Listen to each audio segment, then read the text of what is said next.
I think I've recently found a quite decent, simple solution to develop web applications. I'm always talking about web application, not websites, using exclusively and only TypeScript, without framework, without any bundler. I don't have any problem anyway with frameworks. I love them, Angular and React. You can see a number of my videos. For years I'm working with them, and also I have no problem with the bundlers. I love a Webpack, Snowpack. I gave some experimenting, and Parcel, Browserify, and recently Vite. I gave a try to all of them, but in my opinion, since we have JavaScript modules supported directly in browsers, actually this guy, Jack Herrington, gave me motivation. Actually, he has a quite decent channel. This is a 1-year-old video from him, but very important in my opinion, because he explains quite nicely that how JavaScript ES modules are supported in browser. So his video is only 5 minutes, but he's first of all speaks crazy fast, and that was like zipped several gigabytes of file zipped into a very small fraction. Anyhow, it's definitely worth watching.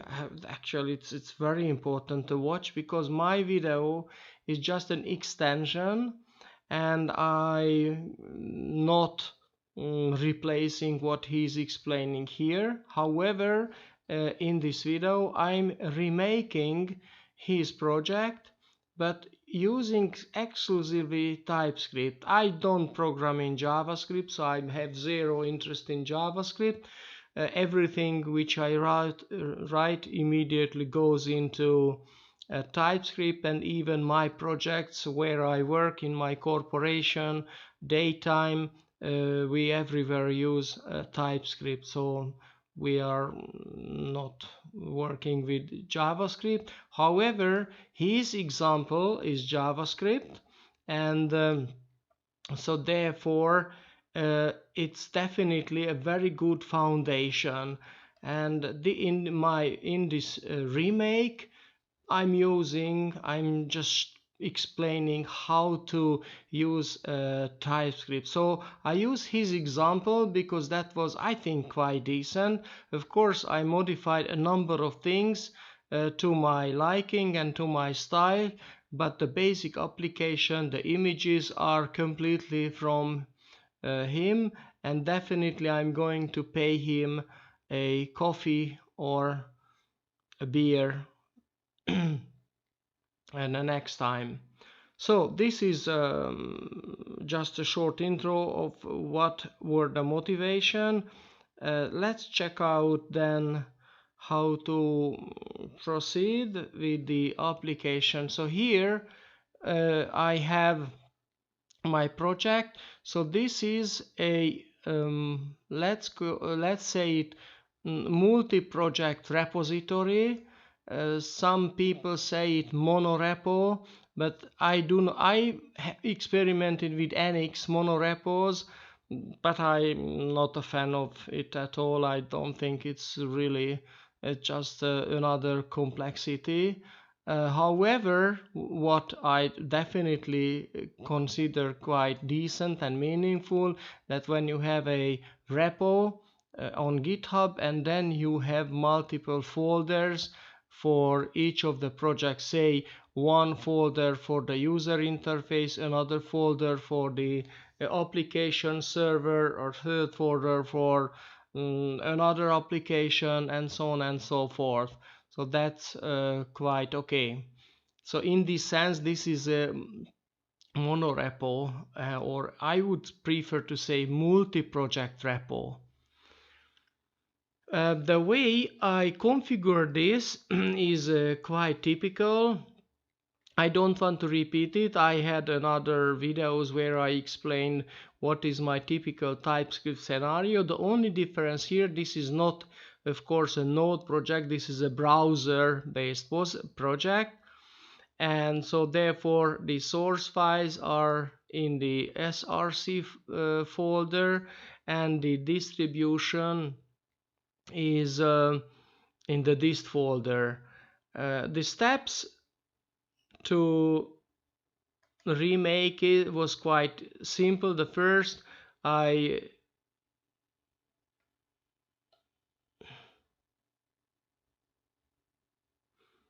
interesting, I excluded, I don't have here the number one, the npm init. Yes, usually this is my very first step. Okay, let me just add it to the readme. So not before. This is npm init. That was the first step here. And then the next step was the installation with dev dependencies TypeScript and ESLint. So that's all I installed for this project, nothing else for development tools. Then I ran mpxts --init to create the ts configuration file, and there it's important that I change the target to ESNext and the module to EXNext, because this with these settings the TypeScript compiler will generate modules with the latest syntax which are supported by the browsers. The root directory is the source src folder, and the output directory is the dist folder. I also enabled inline source map and a number of other options. I'm not going into the detail. For this project, it was especially important to enable strict function types to true, because we have a function, a subscription function, and then there the function types are important. Otherwise you and everyone can make a mistake and misconfigure the listeners. I mean the event handler functions. I will explain the application structure later. And then another initialization, actually three inits: npm init, tsc init, and then ESLint init. When you run npx ESLint init, it starts a couple of questions, and these were my answers. What type of modules I selected, import export, and then which framework, none, I'm not. Do you use? Yes, TypeScript is used, and it's a browser based application here. And what format? JSON format. And then of course it asks for to install automatically these ESLint plugins and a parser for TypeScript. And after that I just copied my usual rules, so I'm not going to the details. I have other videos where I explain what are these configurations that I use in ESLint. Right, and also I have the npx ESLint src, because I have a fix. So that is when I copied some of the sources from Jack Herrington's samples, then I applied sometimes this ESLint srx -- fix. What it fixed, actually two things it fixed for me. One was the semicolons, like so, and the other was the quotes. So this has been fixed. So that was basically the initialization of the project, really very simple. And then let's have a look of the package JSON. I also added actually these three commands. The first one is start, this tsc --watch, which start the tsc compiler in watch mode. And then the build command here is simply tsc. Why tsc? Because it takes from the tsconfig the source option, and these are the source files, the ts TypeScript source files, and compiles them and put them into the dist folder. So that's the whole build. No need for packaging at all. And then for the fix, I also can use this ESLint src. The src means that lint only the files that are available in a src folder. And as seen here, that the dependencies are TypeScript. I didn't use here TS Node because this is a browser project. We don't need TS Node here at all. And ESLint, as I mentioned, and these are the two ESLint plugins. And that was all for my project. And of course, for the main entry point is again distindex.js, because these are going to be generated there. The dist folder I created up front because I created an index.html. Actually, I copied Jack Herrington's sample, and then which has a basic structure, actually three divs, the header part, a footer part, and then two other sections, one for the Orchids and then a by tool. So this is an imperative programming style that he was doing here, and I also follow this imperative. With imperative I mean the IDs are used everywhere. So this is not a reactive style. It could be reactive. Maybe later I'm going to modify all of this application into web components, and web components, especially with lit HTML and lit element, it's that easy to implement reactive programming just with this toolset without any complex framework. But for now, this is just a traditional way of programming. So these are just remembered. So these identifiers, the locations are defined in the index.html, and also important that this application uses this CSS library, this MUI, Material UI CSS library, and I just kept it. I have actually zero interest in graphical hacking. I'm going to use in my next videos real web business quality web components like SAP UI or Vaadin or Microsoft has. So we have excellent libraries. We don't need any more these CSS hacking.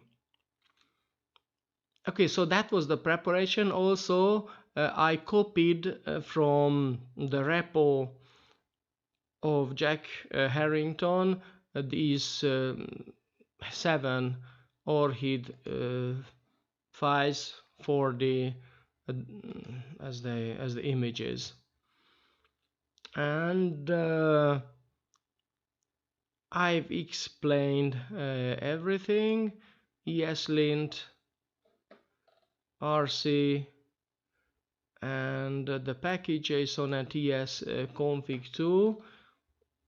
Yep, usually in the type checking I enable strict, no implicit any, strict null checks, strict function times, which I just explained, very important, strict bind call apply, no implicit this, again terribly important, no unused locals,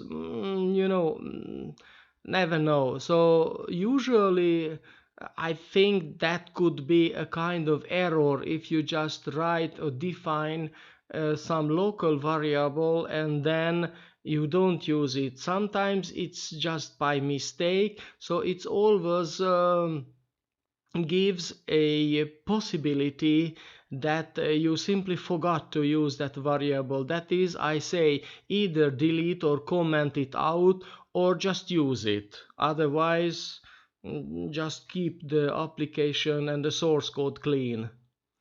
This is not the case with the unused parameters, because it is very often that we have to define a parameter and that parameter is not used in the application. So yes, definitely that's again something that you can be considered. No implicit returns, very important. I hate when returns are the function definition must be complete and correct, and no implicit override. Yeah, these are my favorite options, and these are very important for a static typing language. These are the minimum. And okay, let's then start. Let me just start with the index.ts. As you've seen, this is completely empty. I'm not going to type anything here, but by enabling and commenting out some of the section, I mimic as if I had just included and entered all of the source code step by step. So first of all, I'm going to start with index.ts, and then what is also important, that this module is supported only by browsers, and when you have a real web server. For local files it won't work, and for this project I'm going to use the live server, which is an extension, possibly live server. This I have installed, and just check out that more than 14 millions installation, so quite a popular tool. So I think that we don't need more. That's included and available, right? And then the way I start is I just right click here in this index.html and then open with live server. When I click, the live server automatically starts, and then this is on port 5500. Yes, and then it's also starts my browser. My browser is the Microsoft Edge and this Microsoft Edge, I think for quite a while, supports fluently and excellently web components too, and it has an excellent Ctrl+Shift+I debugging tools. Therefore you can use it, so it's not necessary to use Chrome, and on my computer Edge is the default browser. Okay, and then let's check out which part shall we implement first. The first we have, I'd love to implement maybe the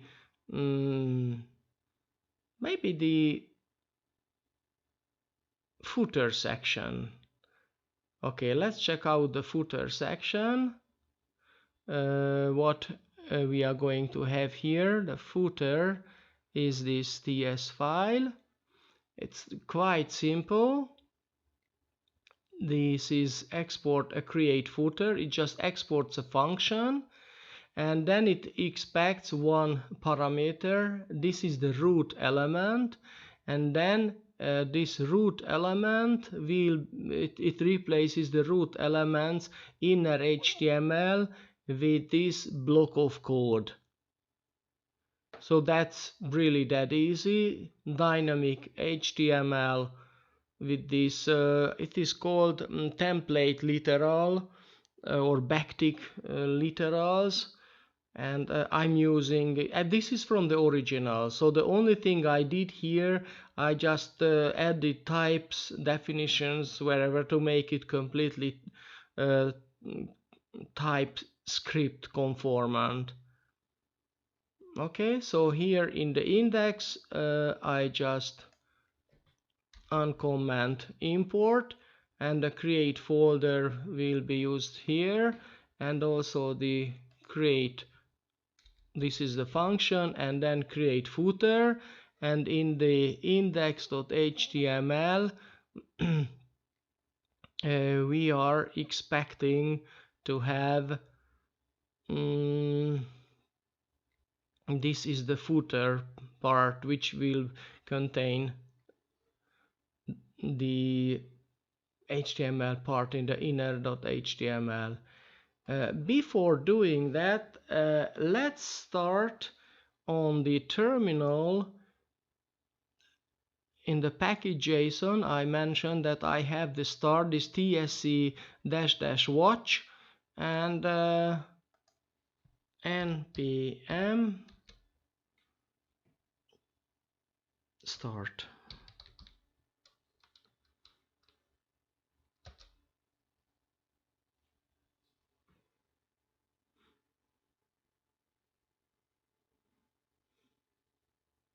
Yes, because I am in Christina, I have to go to ts Orchids and npm start. Okay, and still empty because I haven't saved the index.ts. Let's check out. Now I'm saving it, and here you go. We have immediately the footer. Weird a bit, but of course it compiles all of the source code, but in the index.js we have only this footer part enabled. Let's go over to the header section, and the header section is a bit more complex. Of course it creates the header part, and it expects the HTML element and also the store. So my style is a bit different than Jack, so I don't like globals. Yes, so no way, I don't want to work with globals. So every component will have this object called store, and this store actually the application state. Let's just check out what is the store here, because it's going to be used throughout the whole application. First of all, because I am a TypeScript advocator, I've defined a separate file for the store definition, because the actual implementation of the users, they don't care. They are interested only on the type definitions.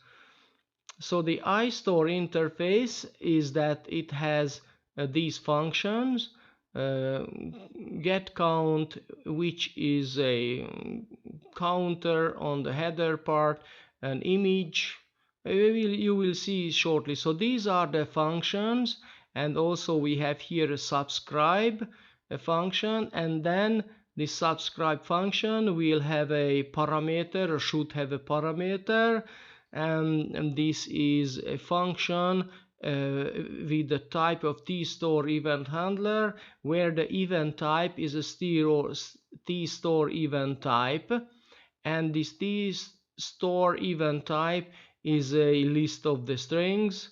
So this is absolutely brilliant in TypeScript. So it guarantees that these strings are expected only in this situation where this type is defined for arguments or member variables, wherever you want. And here is actually the function. This is a function type definition. Yeah, it's quite typical. So if you worked with other programming languages, function type definition shouldn't be an issue, shouldn't be a problem, and it is also nicely supported in TypeScript too. So this signature is required for the event handler function for the subscribe, and this subscribe is needed when image is changed or the increment counter is invoked. So that is whenever the set image is called, this subscribe is invoked with the set image event, and whenever the increment count function is called, the subscribe I mean the store event handlers will be called with the count incremented event. Again, this is a kind of extension from my side. Jack Herrington, he didn't bother with these types, but I felt it's more complete and more realistic to have this kind of approach. Later I will explain some of the interesting issues that you might consider a limitation in TypeScript, but actually it is not, but you have to get used to it. Another important with my modification, that also the source for the Orchids, these are the images, are also coming from the store. That is every piece of data are coming from the store and located. So the user interface job is just to display the images and the user interface elements. Yeah, so that was the iStore, which is separated from the actual implementation, and the actual implementation is the store.ts. This, of course, the store.ts, because this is the implementation, it's of course imports the iStore interface and the iStore event handler, and that's enough. So this was the original implementation of Jack Herrington, and that was excellent. Very tricky. So this his solution was actually well documented tricky solution using closures, and I just included a nice description that closures emulating private methods is this is a typical pattern. So just keep in mind that if you are not familiar with JavaScript, at first when you look at what the hell is happening here, just check out what it's happening in this local count. It's very interesting. I want to explain it. For example, this count is not a const, it's just a let, because this is a local variable for this function. However, because this local variable is actually, this is also available in a number of other languages, so this is nothing, it's not really specific to JavaScript. Java has it, C# has it. Yeah, I'm not sure, I think C++ doesn't have it. So when you have a closure, so that what's happening here is this image in the set image, not here in the Yes, the set image, very good. This local variable is set with the image. Therefore, that's amazing, and you don't understand what's happening here. But that's the trick, because this object is returned, and this object is returned, and these references, as typical in closures, are frozen into that situation, and the memory blocks, which is for this image, for the subscribers, and the counter, these, so these, the counter, these are so they are stuck. That's how closures work. Very tricky solution, but I decided, okay, I prefer to use a more traditional classic implementation, and which is just simply use a class for a store, and which implements the iStore interface, and then just use TypeScript private for the internal member variables, and wherever it's meaningful, the orchids are for read-only public, and also again making an image as a private, and then of course get count, get image, increment count, set image. These are the functions that implement the interface, the iStore interface definitions. At this point, let me just explain that it's very tricky, that in the subscribe, so in the interface definition, let me just open again, the interface definition has that the subscribe parameter is a function, and that function should have a store event type parameter argument.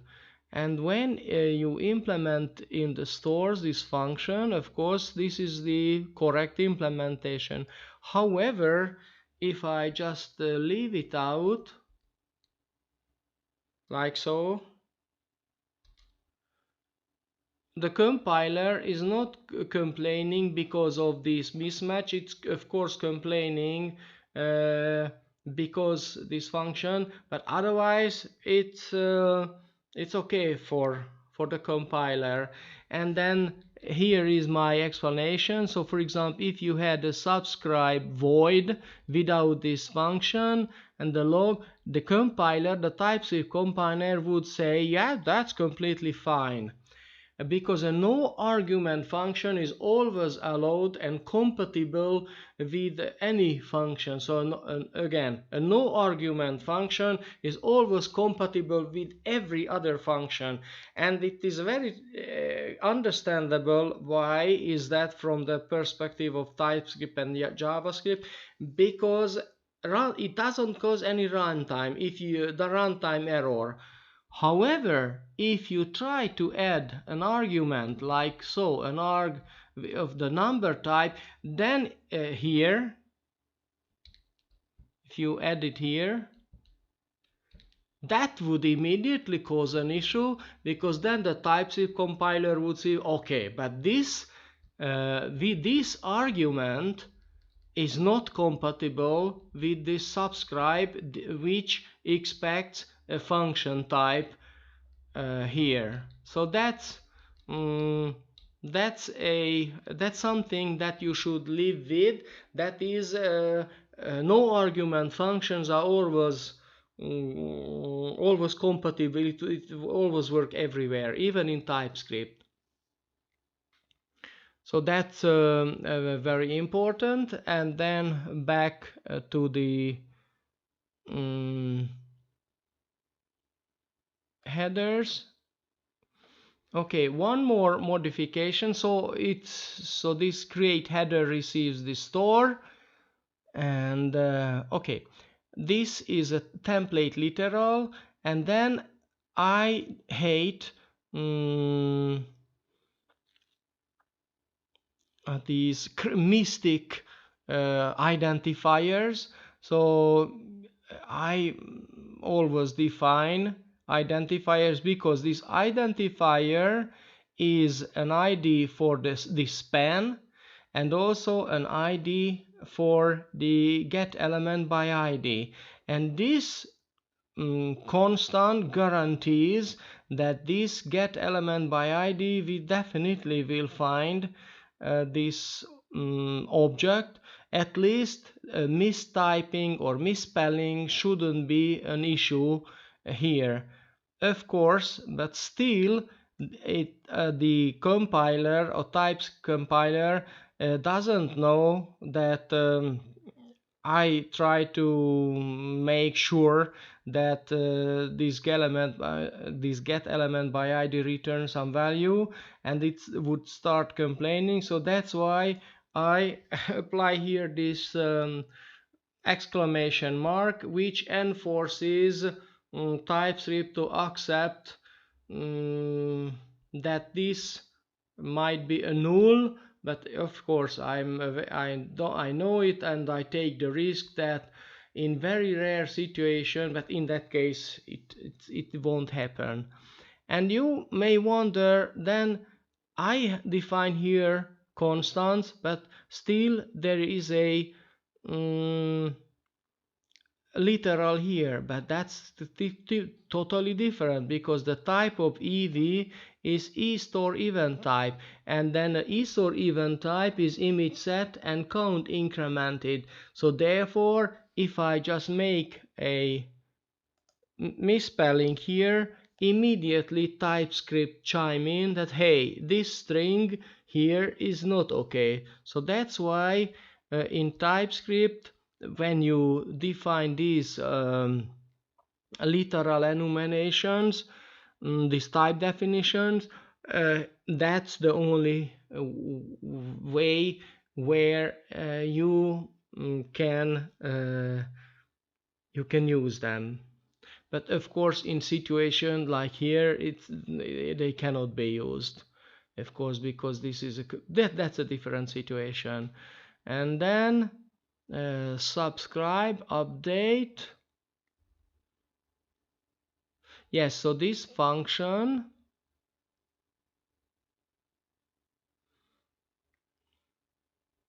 this is a function definition here, and then this function is sent over to the subscribed, and immediately during creation it will be called,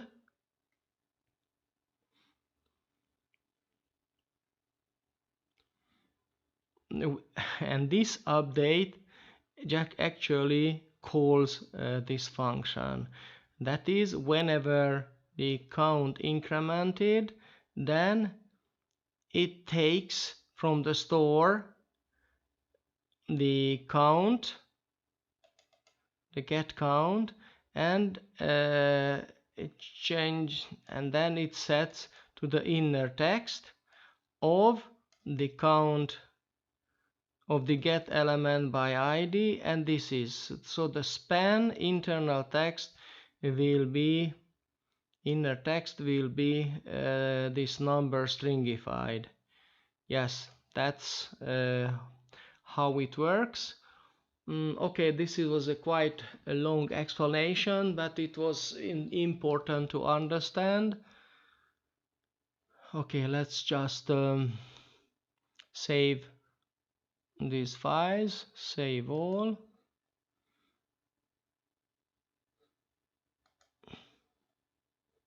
And the reason they are not displayed there, because we have to enable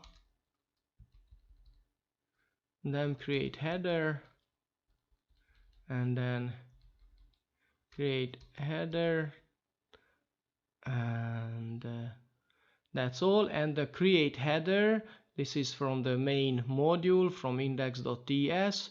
Create header is receiving the store.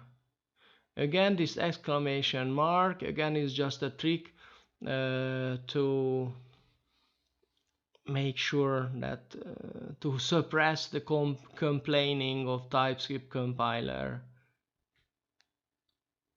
Okay, just Control save, and here you go. We have immediately the ESM, so the header part, and this is the counter which I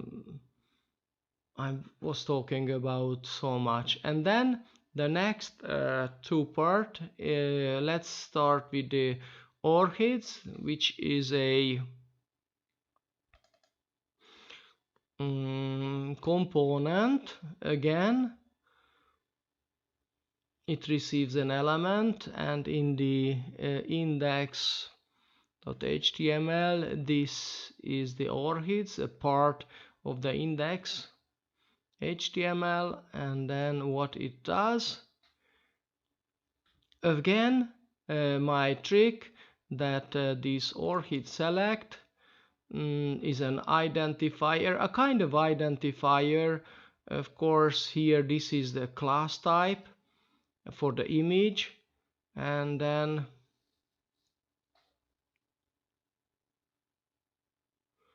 that's interesting why this is a class. I don't remember if this class was defined anywhere, because it has inline styling as seen here, and also the URL. And that's a very tricky thing, that this template literal is so smart that it supports embedded template literals as seen here. So there is an outer part, so this is the template literal here, and there is an inner one, because the store.orchids, this is an array which is coming from the Orchids, and actually this is the list of our a list of our flowers. And the reason this is important to relocate, to store it in the store, because just this is a nice example for a simulation of maybe these Orchids could come from the internet, from a database. So that's why this is a typical scenario, that when we have the Orchids, we just create we have the URLs, and the URL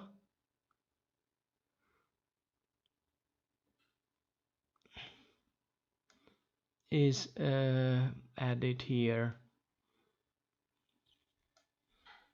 Okay, and what else do we have? Again, Orchid select is the identifier, and then we define here a add event listener, a click event listener, and when it is clicked,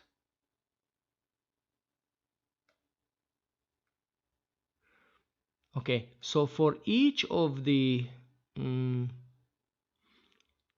images that were created here, a number of images, an event listener function is defined, and whenever any of them is clicked, we call the setImage function in the store, and we are sending what we have available in our source. And this is the way we can cast. I don't use the way I prefer this way, because then I cast this HTML image element and .src. It's guaranteed that it works this way. And then, of course, when an image is set, just remember what the store does is that when a set image is called, that is when the user click one of the image, then it sets this image string to the local variable,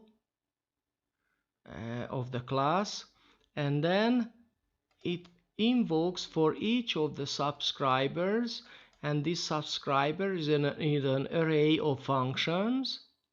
You see, array of tStore event handlers, and then invokes each of these event handlers with the value image set, and then whoever is listening to that event will have a notification and acts accordingly.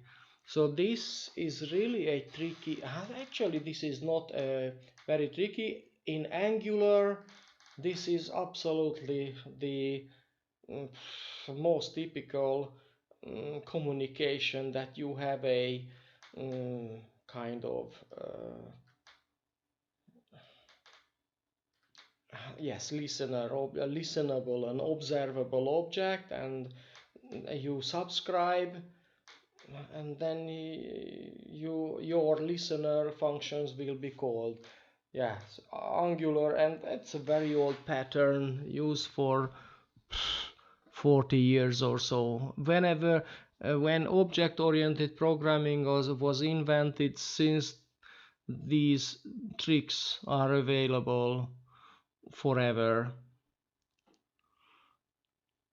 Okay, and then back to the Orchids. So actually that was it.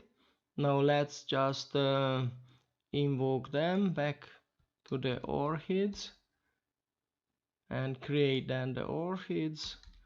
Okay, the Orchids also require the store, so all of the big panel might need the store, and just pass them. Okay, and Control S, and here you go, we have all of the Orchids displayed here. Of course we can click them, but nothing is happening since we don't have listeners at the moment of the click events. Okay, let's go to the last module, which is the buy tools. The buy tools meaning, so this is a kind of mini store, a flower, an orchid store, and these are the orchids you can pick, and this is a shopping cart. So that's why I loved this example from Jack Herrington. I love his videos, absolutely an excellent, very smart guy, and he's experienced. I love experienced people, so you can learn from him, definitely. So even his example, some of his examples, this Pokemon is really crazy, but this was thank God this was a quite useful, meaningful example. So the last is the buy tools. Okay, check out what is this buy tool. Of course the buy tool is on the right hand side, and it also receives the store, and it has an add to cart button. Where do we have add to cart? Yes, it has a button. You know, when there are IDs, or whenever these get element by ID or a query selector are called, this is what we call imperative web programming. Nothing wrong with that. That's the traditional way, and millions of excellent applications have been created with this traditional way of programming. However, recently, especially in this web arena and the Flutter also, this reactive programming is gaining territory, is getting quite popular. I also have actually 3 years of experience with that, and there you don't have this kind of attitude. There you don't have identifiers on your screens at all, because there the machine is completely different. So that is when someone asks you that to tell me that if an application is programmed in a imperative, the traditional way, just check out if the application has IDs. If it has IDs, it's absolutely, nothing to do with reactivity. This is just the regular. But actually I love it very much, yes, as I mentioned. But you have to understand that when you have this style of programming, that's why these web components with lit HTML, especially lit HTML and the lit element, they are brutally elegant solutions without a complex framework like React or Angular. And these two elements, two components, very small one, provides brilliant reactive programming capability for your application using web components, standard web components. But that's going to be another story. I just wanted to make sure that you understand that this is the imperative way of programming. And this in this by tool you have the get element by ID, of course, and the reason is that a click event handler is defined for it, and then the increment count is called. And importantly, when this is called, the store check out where the increment count is stored. Of course, the internal variable where the count is incremented, and then mimicking a shopping cart. Of course, this is not a real shopping cart, but of course, it's very easy to extend the simple application to make it an almost meaningful miniature shopping cart application, and it immediately calls the subscribers for each. So this is a very important concept. Again, just keep in mind how smart this guy is, that it doesn't, so we have components here, and then we have a component here, and we will have this component here. He doesn't connect directly to this component. No, we have this internal store, and everybody is communicating with the store, subscription, machinery, and that's the only central hub of communication that is happening here. Brilliant. This is actually the whole concept. When you later in your life, or you have ever met the concept of information bus or enterprise service bus, that's always an asynchronous messaging or solution. Here, of course, this is not asynchronous but synchronous messaging. That's always the concept. So this is the bus here, the communication hub. That's why we have here subscribers and subscribe, and then whenever an event happens, for all of the subscribers with the event count incremented, image set. Okay, back to the by tools. What else do we have here? We have here also, there is an interesting thing. As you see, I don't use dot semicolon at all, but here this, and also have the ESLint rule that I don't use semicolon, but this semicolon here is required since the next line contains an opening function called parenthesis. Why I use it? Because I am casting this element over to an HTML image element to be able to invoke to the src store get image. Remember that when this is compiled into a JavaScript, this whole thing is removed. This is only for static type checking. So this is the correct way to program that, to have this source src variable. That is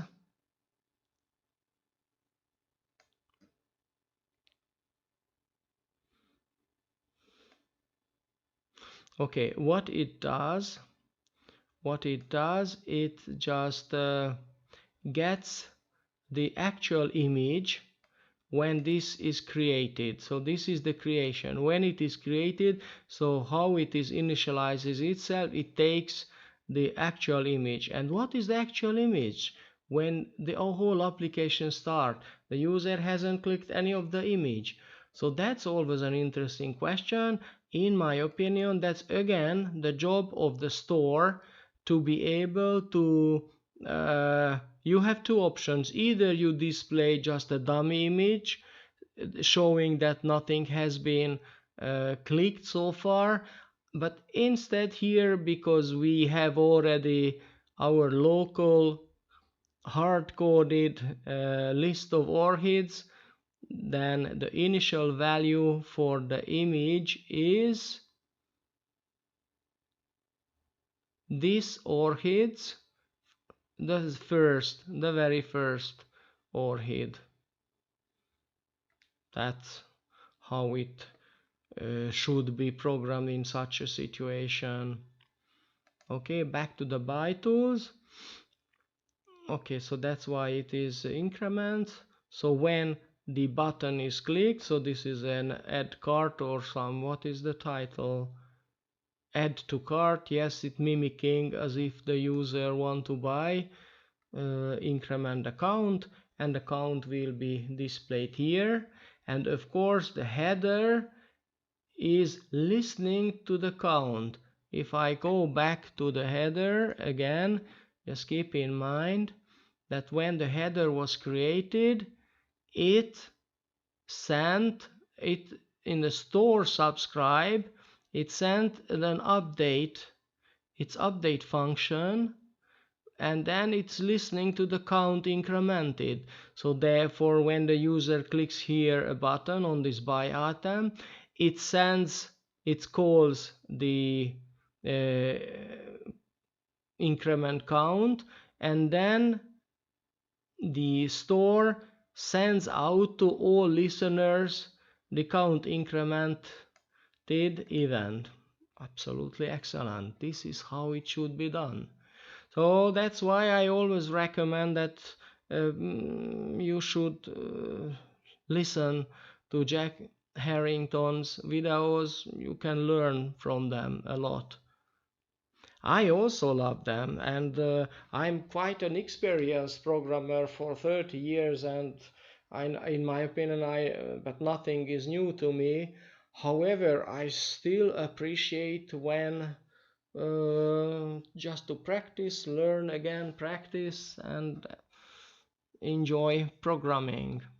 So that was then the by tools. What else do we have here? Again, just an explanation that what are the possibility. Again, I just want to say that when you have a no argument function, it is always compatible with every other function. So here it sends again its own subscribe event handler. That is whenever a button is a flower is clicked here, then the image set event is sent, and then the get element by id, the orchid image will be displayed, will be updated with the image clicked, and available from the store. Yes, so if you, okay, let's check out how it works, and then I say my final thoughts is that go to the index.ts, just enable this last piece from here, Control S, and here you go. We have the first flower is displayed. When we click add, of course we can click any number of times. The card count is just incremented because this header part is listening to the store, and then the add is incrementing the event increments as I explained. So this is very nicely programmed around. And yes, this is how it works. And one more thing I'd love to share, that we have here the TypeScript files. That is because that's the reason we have here this inline source map. Then we have the option to set breakpoints, and we can see and monitor all our TypeScript applications. So that whole technology, debuggability is excellent and fully supported. So what is great with this technology, as you see, that you program in TypeScript, and the TSC command, the TypeScript compiler, generates JavaScripts, but with inline the source maps, and which is supported by the browser. So therefore in the browser again it executes JavaScript code, but it displays TypeScript source file. So that's really excellent. And here, as seen, you don't need any packager.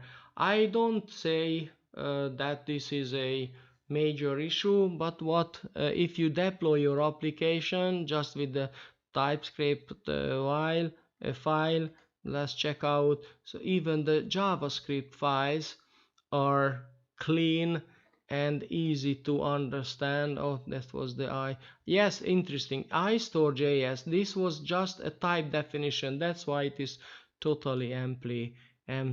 So these source files are not squeezed. I don't think for mobile application it really doesn't matter how this. I prefer this type of files anyhow. And one more thing that was very important, that when I import these files, you should enter here the store.js, and why not? Why do they need?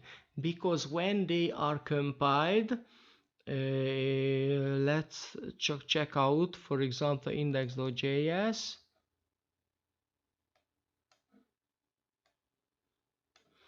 The store.js is included. So if it is missing from here, then the browser will not be able to find it. Let's check out. For example, I modify, delete it. Of course, TypeScript is okay, but when here you go, we have a big error that it cannot find this index.js first line. It cannot find this file. So that's why this. And if you want to say ts, no, ts is not okay. And also it's compared, the import path cannot end with a ts extension. Consider importing store.js. So just change it to js, control save, and everything works completely fine this time.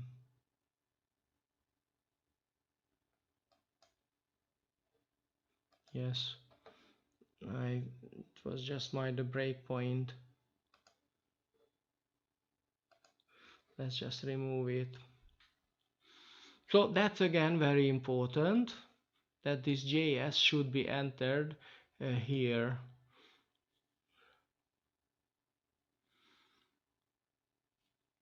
All right, and then one last thing that I wanted to say about the store.js and the store.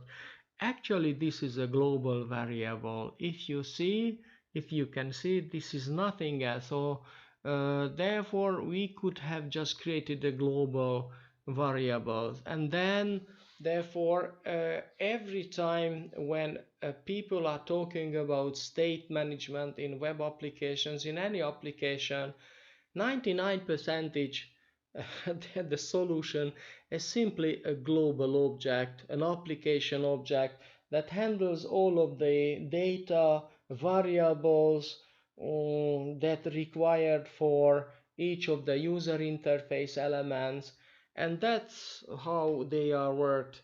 And in my opinion, for state management, that's, at least for this simple case, this is that easy. These event handlers and the local variables. That's, what else would you need? Everything this, what is more complex than this, I think that's not necessary.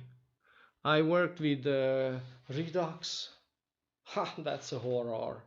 It's absolutely no way I'd go back to Redux. I can see a number of situations where it could be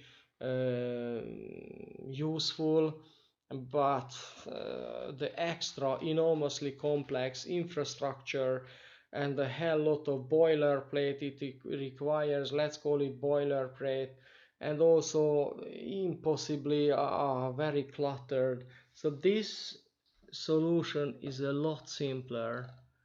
That simple. We don't need, actually, in a number of aspects this has all the features that a global application level state management solution should provide, and that's available here.